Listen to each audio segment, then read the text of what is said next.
চলে এলাম কুহুর অন্নপ্রাশনের দিনে সকালের ভিডিও নিয়ে।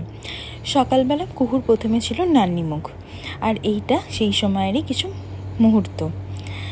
আমি পরেছিলাম সেদিন সকালে একটা মাসলিন জামদানি। এটা আমি রামতলার একটা দোকান থেকে কিনেছিলাম, আর ব্লাউজটা পরেছিলাম বসাকের।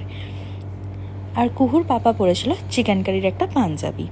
প্রথমে ওর পাপা বসে গেছিলো নান্নি মুখের পুজোর জন্য, তার কিছুক্ষণ বাদে আমাকেও ওর পাপার সাথেই বসতে হয়েছিল কুহুকে নিয়ে।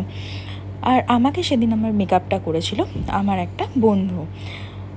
আমি যদিও তার কাছেই বরাবর যে অনুষ্ঠানে আমি ওর কাছেই মেকআপ করে থাকি। তোমরা যদি চাও তাহলে আমি ওর কন্ট্যাক্ট নাম্বার তোমাদের সাথে শেয়ার করে দেবো। এখানে ঠাকুরমশাই কুহুর গায়ে একটুখানি হলুদ ছুঁয়ে দিয়েছিল, দিয়ে বলেছিলেন বাকিটা তোমরা তোমাদের মতন করে সময় অনুযায়ী গায়ে হলুদ করো। কারণ কুহুকে আমরা বলেছিলাম যে আলাদা করে একটা গায়ে হলুদের রিচুয়ালস করব। সেই জন্য আমি ওর জামাও বানিয়েছিলাম। কুহু সেদিন হঠাৎ করে খুব শান্ত হয়ে গেছিল, কেন জানি না। এত শান্ত মেয়ে কিন্তু মোটেও না, খুবই দুষ্টু।